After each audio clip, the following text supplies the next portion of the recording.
All right, hey everyone. Thanks for joining us today. We're jumping into our second episode in our automation mini-series for our webinars. For those of you that don't know me, my name is Mallory. I'm an implementation specialist here at WM Tech. I'm grateful for another opportunity to jump on and talk about automation with you. What we're going to do today is we're going to take a deeper dive. We're going to do a full walkthrough of building out a workflow from beginning to end. In our previous episode, we talked about the basics of automation, and we kind of did an overview of what you need to do to think through your processes before you even get that into SiteStacker. If you missed the first episode or any of our other webinars, you can always go back to our website to watch the recordings. We discussed the basics, like I said. Today, we're going to do a walkthrough. There's going to be some points for audience participation as well. So what we're going to do is I'll go ahead and present my screen for you guys and get that shared for you. Share screen.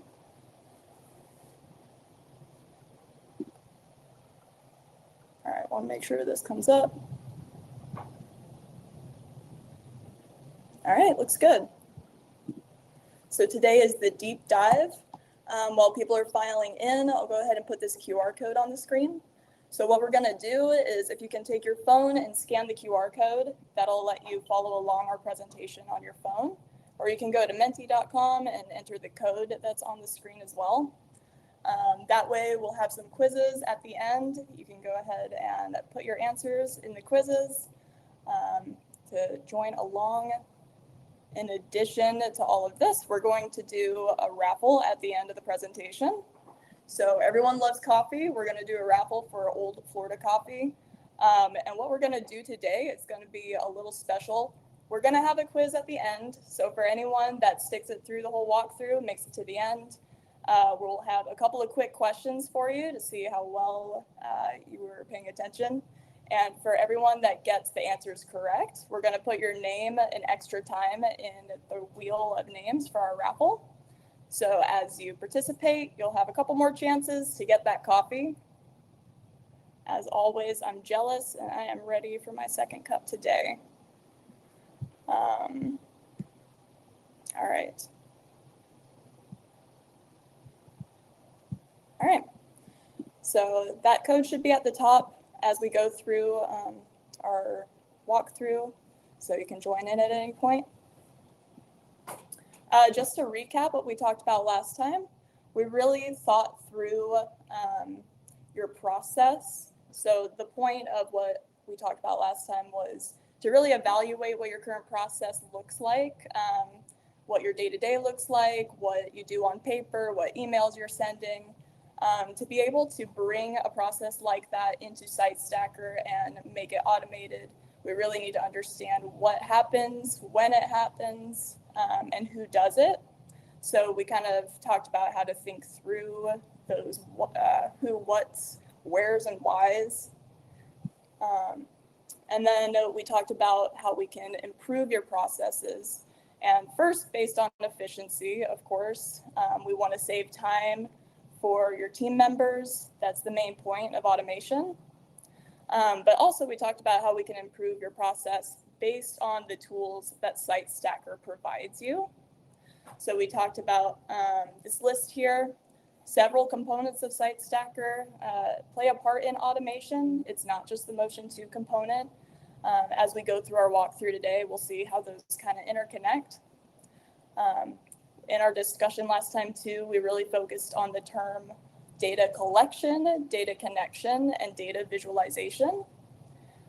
For each of these pieces, Motion 2, Spark, Site Planner, the dashboard, reports, all of those play different roles in that process of collection, connection, and visualization. So whenever we want to automate a process, we really want to keep all three of those things in mind at each step. Additionally, after we talked all that, we also just briefly went through some quick configurations of building a motion workflow. publishing some modules. We looked at some possible conditional logic just to kind of pretty up your workflow. So there's a lot of possibilities with automation. What we're going to focus on today is diving into the details.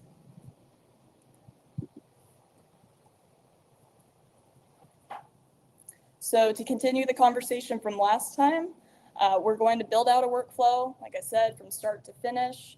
We are going to start at the thinking through stage. So we're going to plan your workflow out. And then we'll move into the different steps that we take to create an automated workflow. And the point of all this, at the end of it, you should have an automated process that improves your experience in your day-to-day activities and your interactions with people that want to join your organization or support you. Since this is a deep dive, I'm going to do a full walkthrough demonstration, and I'm really going to get into the nitty-gritty of some of the configurations that are commonly used in our workflows. Don't worry about memorizing all the details. Of course, this is going to be a recording, so you can always use this webinar as a resource in the future. All right. So in the spirit of planning your workflow, this next slide here is pretty important. I need you guys to let me know what your favorite pizza is. So go ahead and use that code at menti.com. Send me some of your answers. Oh, we've got some meat lovers. That's pretty great. But pineapple's second. That makes me really happy. So last time I accidentally left out meat lovers, and somebody in the chat let me know. So I made sure to include that. And we've got some other. I'm just curious. Go ahead and put in the chat what your favorite pizza is if you chose other. But anchovy is definitely the lowest. So, but somebody voted for it. Never had it, but not sure. I'm willing to try. That's awesome. All right. So this is going to come in handy, I promise. Going to go ahead and move on to the next slide here. So the very first part that we're going to do when we automate your workflow is we want to flow chart your process out. So we talked about thinking through your process and writing down all the tasks that you do every day, who does them, and all those details. But really the next step is taking that list and creating a visual map of what your process looks like. Creating a visual map really kind of gives you the opportunity to think through your process in a different way. It will give you a quick reference as well as we build your process in SiteStacker. It really is one of the most valuable tools that you'll have as you really think through how the different tasks connect to each other, how maybe they don't connect to each other. Let's see. Alrighty. So I'm going to go ahead and show you a flowchart that I've built. And I'm going to try to shift my windows here. Woohoo! I love it when it works. All right. So like I said, with flowcharts, they just give you a quick visual reference of how all of your tasks connect to each other. First, before I get into the flowchart piece, I have listed out all of the tasks of a specific process. Today, we're going to be looking at a pizza parlor application process. So I appreciate all of your answers earlier. That'll come into play. So what I've done here is I've just listed out all of the different tasks that need to happen in order for this process to be considered finished. So first, I've got our tasks listed out. The applicant needs to fill out their application form. We'll need some specific information from the applicant so we can determine if they're going to be a good delivery driver or not. Once they submit their application form, of course, we need our admin to review it. And maybe supervisor is a better word here, but we'll stick with admin for now. So the admin's going to approve the applicant to move forward. After that, what we're going to do is let the applicant know they've been approved. And then they're going to provide some additional information for us. So that's going to be the second part of the application process. We've got some other questions we'll ask.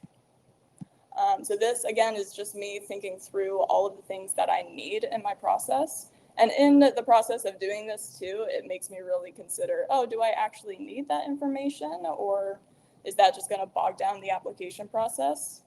So I'm using a pizza parlor example. It's a little silly, but we all do such different things that I feel like this is common enough ground. All right. So what I'm going to do is I'm going to take this list that I've made here, and it tells me just the flow of events, and I'm going to create a flow chart, which I already have laid out over here. We'll notice that each piece here corresponds to the list that I've created.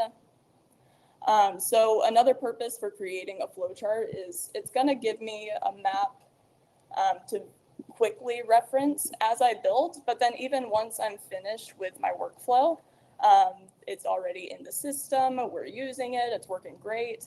In the future, if anything needs to be added to this process, or maybe something shifts, a different role is added, we can quickly look at how the process is built already, move things around if we need to, and then use it again to build those changes into the workflow.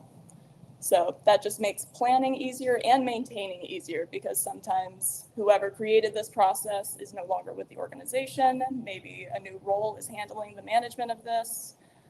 It really helps to just have this resource for someone to reference. So as you create your flow chart, obviously I'm using an online tool that we have access to. You can use pen and paper, whatever works for you. But it is good to create a standard for while you're making your flow chart. And what I mean by that is, see, I've got these squares here. In my mind, I know that that just means that's a task, right? We've got arrows leading from one task to another. That represents a trigger in my mind. So that's just telling me, okay, for this task to happen, this one needs to be finished first. Also, what I like to do is put the role that's going to complete the task in the task name. That way I can just look, make sure I know who to assign. And then if a group of tasks need to be finished before the next one is triggered, I like to put those in a section. That just tells me, okay, each of these need to be finished before the final approval can be triggered. Also, if a certain condition needs to be met, we like to go ahead and put that condition on the trigger. So when we're building in motion, we'll have access to be able to do conditional logic. I like to just kind of map that out as I'm building my flowchart. So obviously, as you get used to working in motion, the way that you create your flowcharts will change. You'll understand a little bit more of what you can do in motion, and that's going to inform how you create your plan and how you can continue your process in an automated way. All right.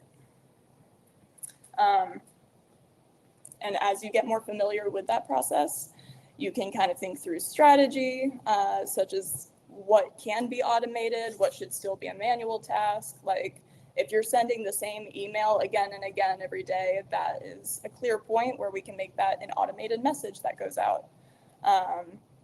If you have an application form, which we're going to do here, can that application form be one form, or can it be a short form?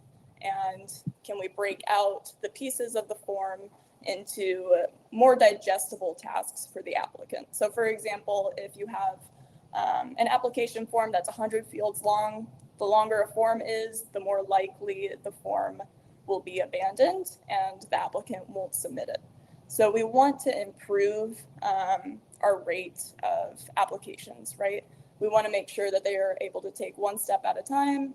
They can provide their previous work experience when it's convenient for them. And only once they provide all that info, we can move on to the next step.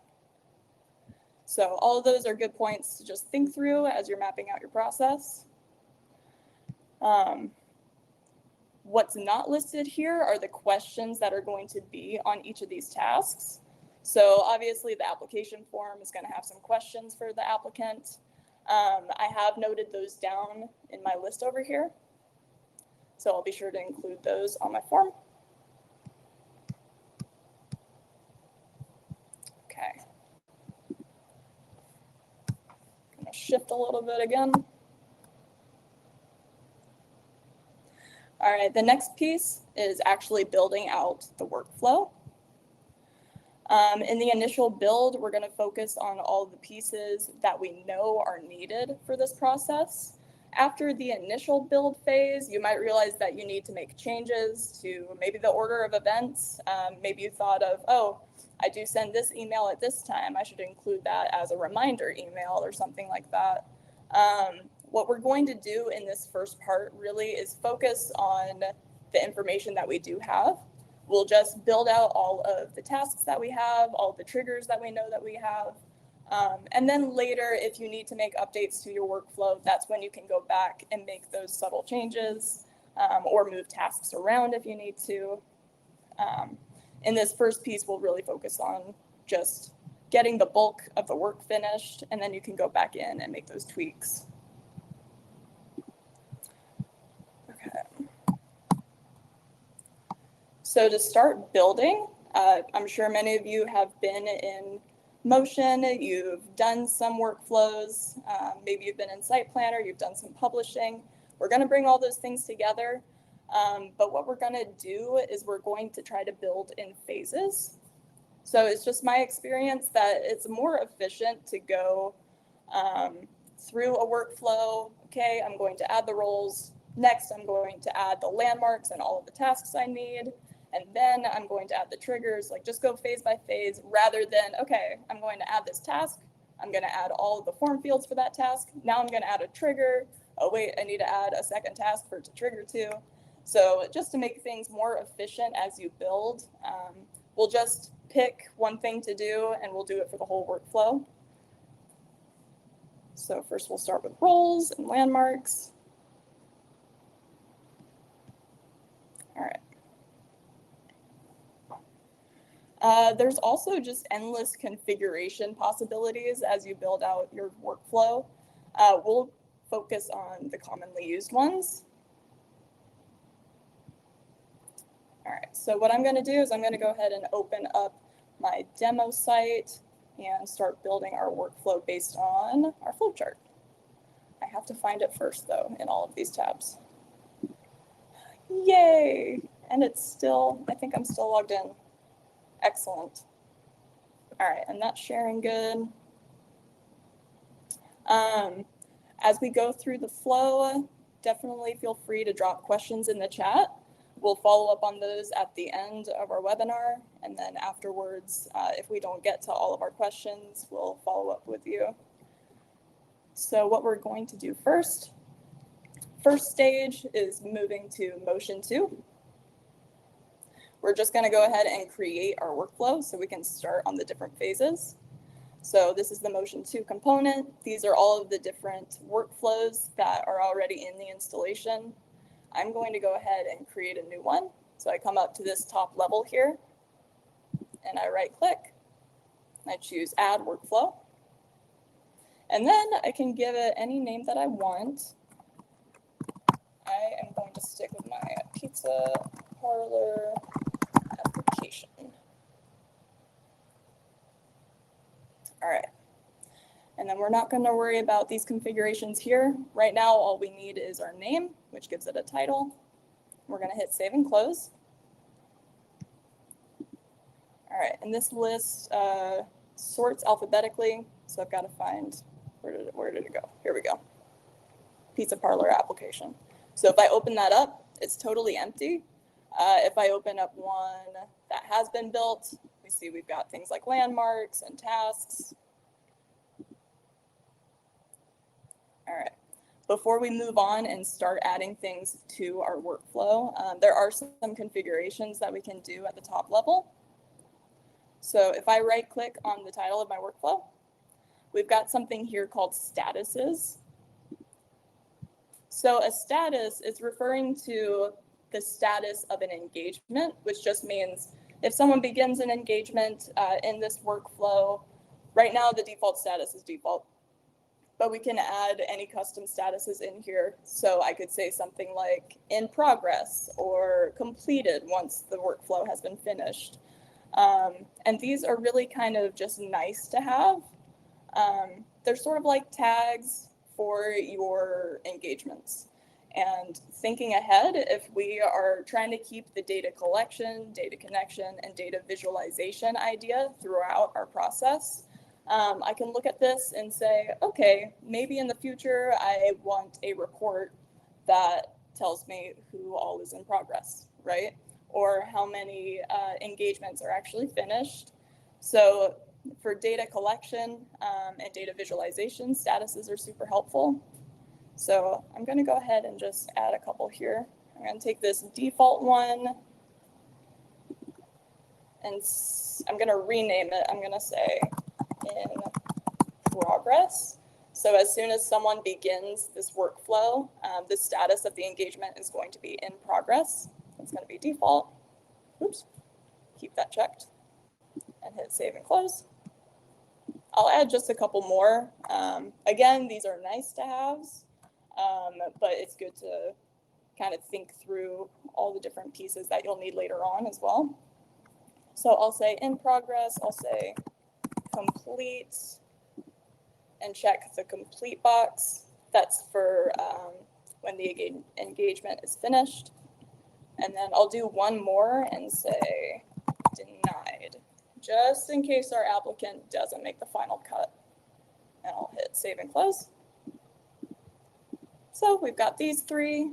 We'll just close out statuses. All right, the next piece that we need to do, we want to add our tasks, but in order to add tasks, we need to be able to assign a role to that task. Right now, on the right-hand side, this is showing me the roles that I have for my workflow, and they're empty. So I've got a primary section and a secondary section. We don't have any roles in here right now. So what I'm going to do first is I'm going to go to user groups and add a new user group for my secondary role. So each internal role in the workflow will need to be associated with a user group. An internal role is just someone that works with your organization. In our case, it's our admin. Sometimes you might already have your user group set up in such a way that you know exactly which user group to assign to the role, like finance department. In this case, I'm going to create a new user group. So I'm going to close this, and I went in ahead earlier and just added this user group. So we go to the users component, and then on the left-hand side, we navigate to groups. And here I went ahead and created a new group just specifically for our pizza parlor staff. In this folder, we can add more roles as we think of them. Right now, we just need our admin. So I've got our admin. If there were people in here, they would be a part of the admin user group. So that's set up. I'm going to close this out. And now that we know we have the proper user groups, we can start adding our roles. So we have our primary and our secondary sections here. We talked a little bit about this in our last episode. Primary just talks about external people, and external as in external to your organization. So this is anyone that's new, that's coming and contacting your organization. In this case, it's the applicant, right? They may or may not have a user profile set up in CRM yet. They may be brand new to your website, visiting for the first time. So we're going to create a primary role for our applicant. So I'm going to right click on primary and choose add role. I can give it whatever name I want, applicant. And then there's a couple of configurations here. We've got main role, dashboard, we'll focus on those two. So main role, when we check that, we're really saying that this role is like the subject of the sentence, right? The workflow is pretty much going to surround them. They're the one that is kicking it off. So I'm going to set the applicant as the main role. And then here in dashboard, this is an important configuration. It's small and super easy to miss. But basically what this is if this applicant ever gets to the point where they log into the dashboard, this sets a redirect path so that every time the applicant completes a task specifically, they need somewhere to go.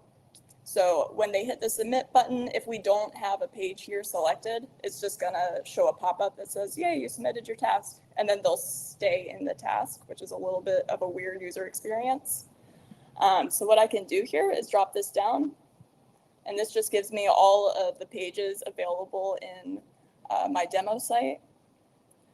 So I'm going to go to dashboards. What we usually do is we have the applicant redirected to their task list. So once they finish a task, they get redirected to their task list so they can finish the next task.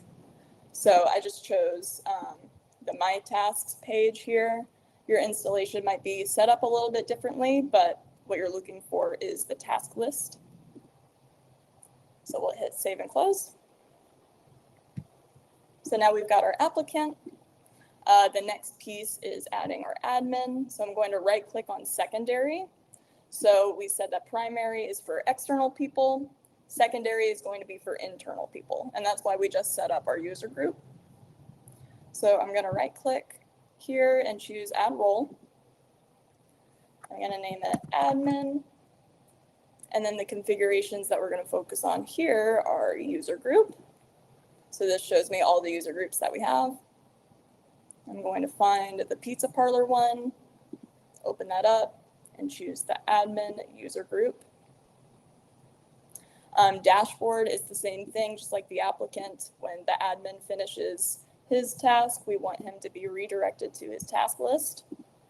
So I'll come down, find the task list. And then we're not going to worry about relation to main role right now, but this is a really helpful configuration in certain situations. So what it does is, what happens when you assign someone to a user group, everyone in that user group is technically an admin. So whenever a task is assigned to the admin role, all of the people in that user group get assigned that task. So what happens is whoever finishes the task first from that group is the admin of the workflow, essentially. So because it's assigning a whole group of people, and maybe you only have one person in the admin user group, that's helpful. But let's say there's 5 people in there and you only want John Smith to be the admin for this workflow. What you're going to do is create a relationship between the admin and the applicant. And what this is saying is it's going to look for that relationship. And essentially, if this admin is the program manager for the applicant, then it's going to pull that specific person into the workflow. So the rest of the people in the user group don't get the tasks. It's a little bit of an advanced step. We don't need it right now, but maybe in our next demonstration, we'll have a task that will use that. So I'll go ahead and just close that. We've set up the dashboard and the name. So we'll hit save and close. All right.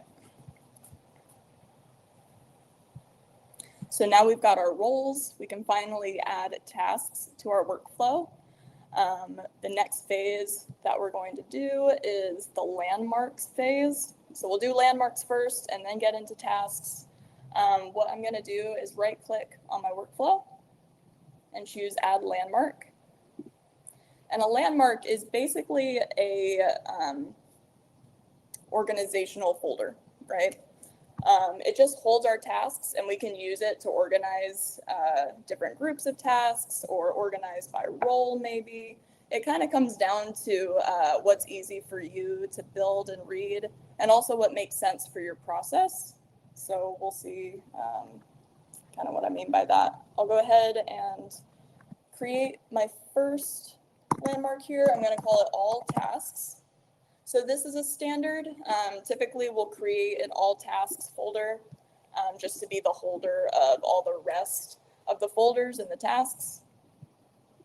And then within this one, I can start adding the different phases of my process. So if I jump back over to my flowchart, we're going to be using this a lot. But what's helpful about a flowchart also is that you kind of see the divisions of tasks that happen naturally. So if I'm looking at this process and I'm looking at the first two tasks, it makes sense to me that this is application part 1, right? Because they submit their first part of the application, and then the admin decides whether or not they're good to move forward and finish the rest of the application. So this looks like a part 1 to me. If the admin says that, yeah, they're good to go, the applicant is going to get assigned more tasks. So that looks like application part 2. So if I'm over in my workflow, I'm going to go ahead and just kind of organize my workflow to match the flowchart. So I'm going to do add landmark and say application part 1, save and close. Add another landmark, say application part 2, save and close. And there's no hard and fast rules, like I said, to creating landmarks, but this seems logical for the way our flow is set up right now. What I'm going to do additionally is I'm going to make landmarks for all of the applicant tasks and then landmarks for all of the admin tasks. So I'm kind of organizing by role as well. So in my part 1, I'm going to right click and choose add landmark. I'm going to say applicant, save and close. And then I'm going to do the same thing, but for admin, save and close. I'm just going to quickly do the same thing for application part 2. This is a lot of setup work, but it's going to pay off in the end when we know exactly where to find our tasks.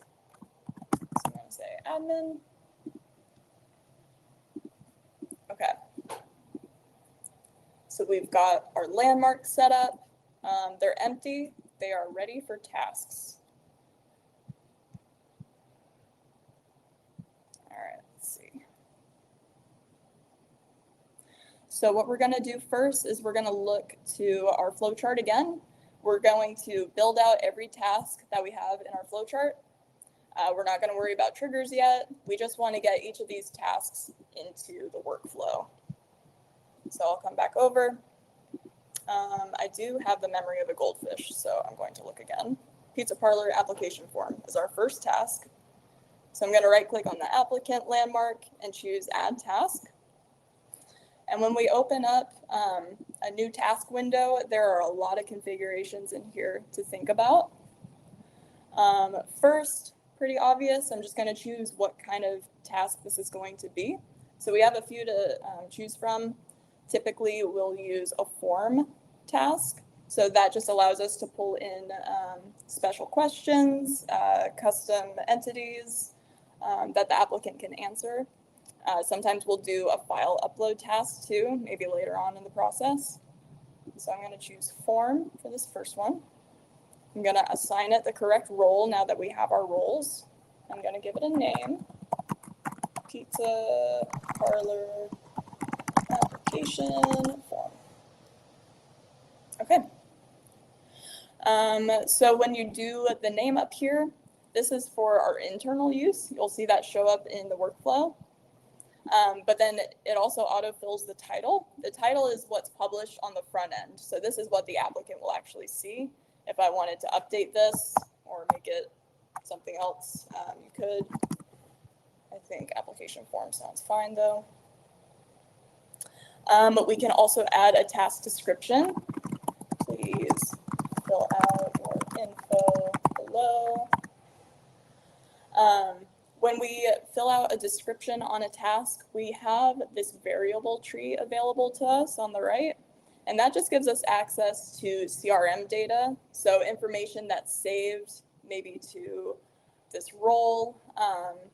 This will give us things like their first name, last name. That's all basic person info. Every CRM record has at least some of this, but we also have this entities drop down here.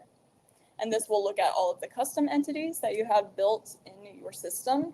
So you can pull in information from the person's CRM record if you wanted to display that in the description. Sometimes that's helpful later on in a process where you say, oh, applicant, thank you for submitting your form. Please go here to do your thing. So these are helpful. When you pull in a variable from the variable tree, it's display only. So whoever's looking at this form, they can't edit that information or anything like that. Of course, you want to be careful what type of information you're pulling into a form, but that's up to your discretion there. All right, and then we have these buttons here. We have the complete button. We've got the save for later button. On default, both of these buttons will be present for all the form tasks that you make, but for an application form that's published on the front end side, we don't want them to have the option to save for later because they're not logged in, they're not in their dashboard. If they hit that button, it's not going to do anything for them. It's not going to save anything. So we can actually check this hide configuration. So on the front end, they'll just get the submit button. And then we have this other configuration here that's important, CRM data. You can see there's a lot of red warning signs here. So sometimes it's necessary to pull previously answered form fields into a task. There's different situations for when we would need to use this. Checking this box lets us be able to do that though. We can pull in questions into this form, and they would be pre-filled if those questions had already been answered by this applicant before. By default, or by our best practice standard, we try to not check this on applicant tasks. There shouldn't be a reason for them to need to have access to CRM data. Really, that might be an admin, if the admin needs to make an update on maybe a form submission, or if we're in the workflow and we need to trigger the next task based on a previously answered question, we can do that. We can pull in that answer and actually hide the field. So again, that's a little technical, kind of hard to visualize it without me doing it right in front of you. At some point, we'll need to use this, but since this is the application form, I'll leave that unchecked. I'll hit save and close. So we've got our first task. Let's go ahead and build out the rest of those. All right, so next is application form initial approval. It's going to be the form. This one's going to be assigned to the admin. Application form initial approval. Save and close. And then here, in the second part of the application, we've got a few tasks for the applicant, so I'll just knock those out real quick. And this is us, again, thinking through the process and thinking, how can I break this down into bite-sized pieces so the applicant is able to move through them at their own pace, and they don't get lost, they don't abandon the application altogether because it was too overwhelming. So there's a balance in there. We don't want too many small, let me see, hold on. I can't talk and type at the same time. There we go. Background check, there we go. So we don't want like a bunch of tiny tasks that maybe they answer 2 questions in. That's a little overwhelming too, if they had 30 tasks assigned to them. So there's a balance in there that you can find. Do just these last couple here. Applicant, previous work experience.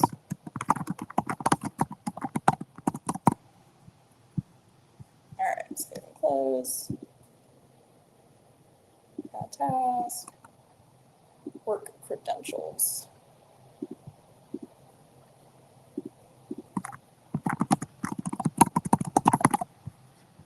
Save and close. All right. So when the applicant is finished with all of their tasks, the admin is going to get one more approval task just to say, yes, the applicant is good to go. Final approval. Save and close. Okay. So we've got all of our tasks. The next piece is to go ahead and create triggers. So when we go to our workflow, when we talk about a trigger, we're talking about this line here, what connects the tasks to each other. So what I'm going to do when I look at this, I'm going to say, okay, application form triggers the initial approval. Initial approval triggers these tasks, but you'll notice that I've put, conditions on these triggers. So we said if on their application form, the applicant says that anchovies is their favorite pizza topping, that's a red flag. We're going to say, all right, we're going to need to run a background check just in case. If the person said, let's see, what was our winner, by the way? Ryan, do you remember? Hold on, I'm going to go back. Hold on. Meat lovers was the winner. Excellent. All right. So meat lovers work. This is pretty much saying if the applicant chose meat lovers as their favorite pizza, they don't need to provide their work credentials. We assume that they're good eggs and all we need is their previous work experience. So what we're seeing here are a few different triggers and a few different conditions. What we don't have in our workflow at this point are entities. So we don't have custom entities. Those are what we're going to use to be able to do conditional logic like this. So really what we need to do at this point is just build out the triggers, keeping in mind that at some point we are going to be able to add conditions to those triggers. So right now we're just going to make the basic connections. So I'm going to come back over here and go to my first task here. So the application form, I'm going to right click on that and choose add trigger. So when you create a new trigger, there's a lot of configurations in here to consider too. The first one is source. So that's just saying, okay, do I want this trigger to fire when this task is assigned or when this task is complete? So in our case, and in most cases, we want the trigger to fire the next task when the application form has been submitted. So when it's complete, that'll be when this fires. Delay here, in our case, we don't need this, but this is helpful. This allows you to delay when the trigger fires, maybe based on a date field. If an admin says, hey, I don't want to get this email until such and such date, then the trigger will see that. It won't fire until that date comes, and then the admin will get their reminder. So in our case, we don't need that right now, but that's what that's talking about. And then trigger conditions. This is where we're going to add that conditional logic when we need it. Right now, we don't have those entities, so I'm just going to build without the conditions. What we do need next, though, is the action. So if I drop this down, this shows us that there's a bunch of different things that our trigger can do. It can assign the next task. It can send an automated notification. It can change the engagement status, which is what we were looking at earlier. What we're going to do here is just assign a task. And then this lets us choose which task we want to assign. So I can drop down, we'll see all the landmarks that we created. Go to application part 1. We're looking for the admin task.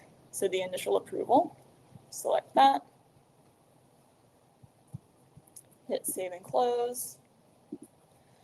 So we can see the name of the task that this trigger is firing, which is helpful. You can see, all right, here's the application form triggers the initial approval task.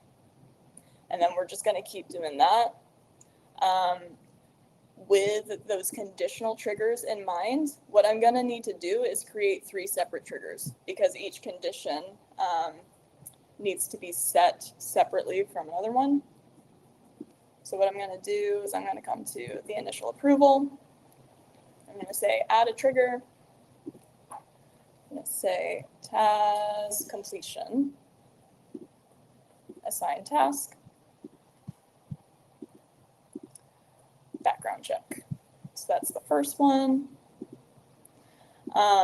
This is the part of the build that can be a little tedious for some folks. I like it because you kind of get in the groove too. You can pop in a podcast if you want, just jam out while you create triggers, which is what I do on a typical workday. Come down to the Star Wars theme also is a fantastic thing to listen to while you're working. Previous work experience, save and close. Last one, task completion. Oops. Oh, you can select landmarks. So what that would do is it would assign all the tasks that are in this landmark. In our case, I could have done that and said, okay, assign all 3 of these. But because we're going to do that conditional logic, that's why I'm creating separate triggers. So I'm going to do this last task. So when the applicant passes the initial approval, they're going to get all of these assigned to them: background check, previous work experience, work credentials. If I go back to my flow chart, what I did here is I put all of these tasks in a section. And we were talking about how whenever we need a group of tasks to be completed before the next thing can happen, we like to map those out in a section. And what that tells me for when I'm building in motion, that tells me that I can put a trigger on this landmark here. So if I come over here, instead of putting a trigger on each individual task, I can come up to this applicant landmark and add trigger. So when I hit source now, I've got a few different options: all complete, all assigned to primary or complete, or all selected or complete. What I want in this case is all assigned to primary. So what it's saying is not all of these tasks are going to be assigned to the applicant, because we said only people that said anchovies are the best need a background check. People that love meat lovers are good to go, so they don't need work credentials, don't need to worry about that. So instead of assigning the next task when all of these are complete, I'm going to say only the ones that are assigned when those are complete will go to the next piece. So we'll do action, assign task, drop this down. I don't want to select the whole thing. I do want to select final approval. All right, cool. So I'll hit save and close. So you can see it's not nested under any particular task. The trigger's just nested under the landmark itself. So that's going to fire final approval when we need it. All right, so now we've moved through the main phases. The next phase is actually adding CRM questions. So what we're going to need to do is we're going to need to travel on over to the CRM component. And already at this point, you've seen us go into users. We'll go into Site Planner at some point to publish a page. So you can see how multiple pieces of SiteStacker are connected together to make this whole process happen. What we're going to do now, though, is we're going to create the questions that the applicant is actually going to answer. So what I'm going to do is I'm going to shrink this down. I'm going to go to CRM. So in the CRM component, we have this configuration tab. And then we have another tab called entities. We make our way over there. And then we have this list of custom entities. These are already in the installation. What I'm going to do is create a new folder specifically for my workflow. So how you create entities might be worth a deeper discussion. There's some strategy that you can use when you organize your entities. What I'm going to do is I'm just going to build a brand new entity group based on my workflow.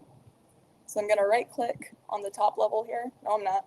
I'm going to click Add Entity Group. And I'm going to call this Pizza Parlor Application Form. Hit Save and Close. All right, so this is the group I just made. It's empty. So what I'm going to do is create what we call an entity. I'm going to right click on the group and choose Add Entity. So when you create an entity, that's really the group of questions that you're going to add to your different forms. So I'm gonna pretty much create entities based on the forms that I have here. So let's see, we had previous work experience, work credentials, and application form.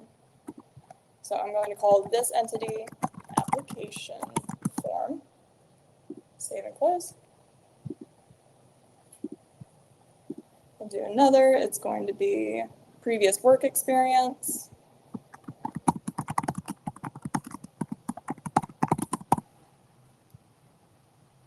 Save and close.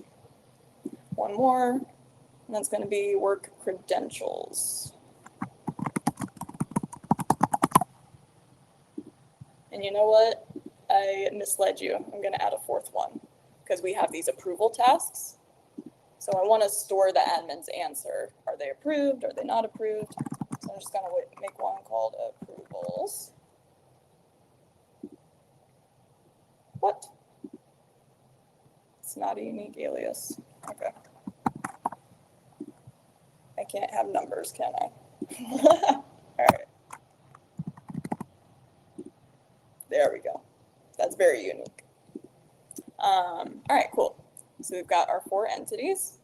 So what we're going to do in each of these entities is we're going to consider which questions we want in which entity. Back in our flowchart, we still have our list that we created earlier when we were thinking through our process. So we've got things like, all right, are you over 18? Are you able to work in the US? When would you like to begin your work? And then the really important one, what's your favorite pizza topping? And this is the question that we're going to use later on to trigger some of these tasks. And then as I'm looking at this, I also have some triggers that I could add. Send an email to the applicant if they're approved, if they're not approved. But right now, I just need to focus on those questions. So what we're going to do is we're going to go ahead and leave adding the entity fields for our next session. Because we've got a few fields here, and when we go through these, we'll be able to see the different types of fields that we can add to a form, how to create a data group, which is a list of answers. So someone can have a multi-choice question that they can choose from. So we'll save that for next time. And then once we have created all of those fields, we'll be able to add those to our forms and then update those triggers to look at the correct conditions. And then we'll focus on publishing the application page to the front end, and then on some of the dashboard experience for whoever is working through the workflow. So we'll go ahead and save that since we're coming close to time. What we'll go ahead and do now is I'm going to skip ahead just a little bit and come to the quiz portion of our webinar. So I'm going to jump over, and I hope you were taking some notes. You can go ahead and answer some of your questions here. And whoever wins will get you in for another chance to win that Old Florida coffee. So I'll give you a second to go ahead and jump in there. All right, we've got a few folks ready, got a few more people jumping in. You've still got time to go ahead and jump in. Here you go.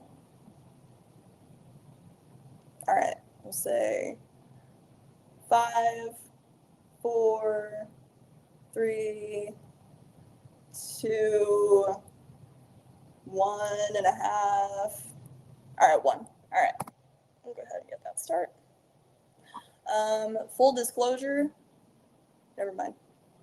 There you go. Where do you build your workflow tasks? Some of these are simple, some of these are mind benders. We'll see what the answer is.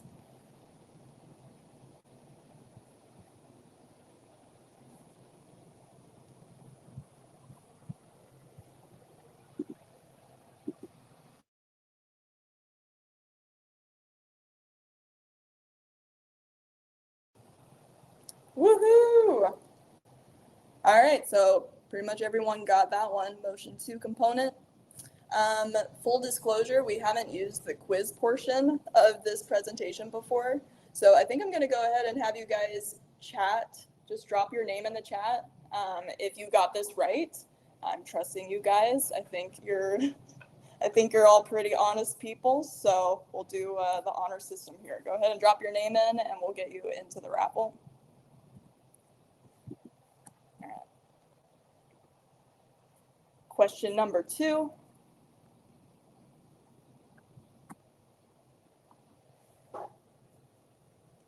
Answer fast to get more points. So what is a data group? I said it at the very end. Let's see if you guys caught that.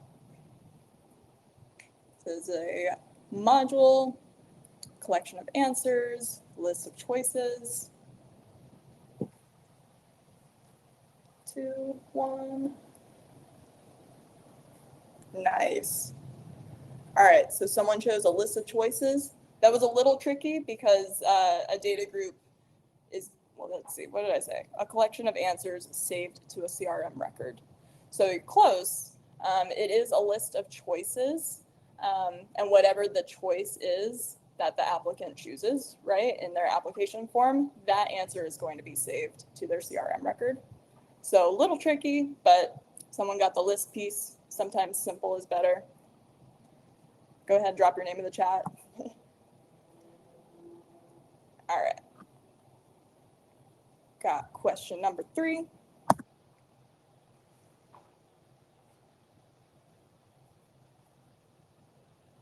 So where do you create your form questions? CRM component, Motion 2 component, or Site Planner?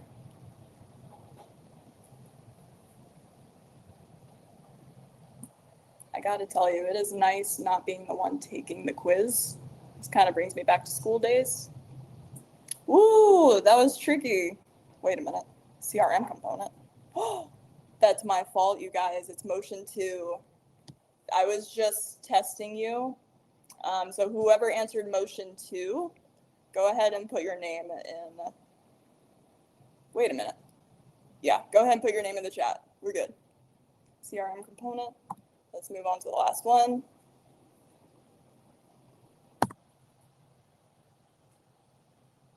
You gotta think real hard about this one.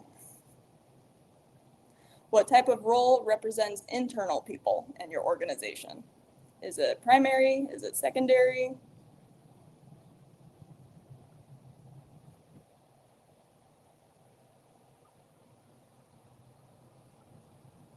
Two, one. Secondary. You got it. It confuses me because it sounds like it should be primary, but here we are. So drop your name in the chat. We'll drop you into the board here. That's pretty cool. We can see the leaderboard.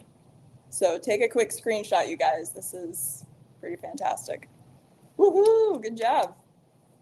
I wonder what the point system is like, because that's a lot of points for 4 questions. Alrighty, you guys. Let's go ahead and get the raffle set up. We'll follow up on any Q&A questions separately from the meeting. Thanks for joining the webinar. Let me go ahead and grab that raffle real quick.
Oh man.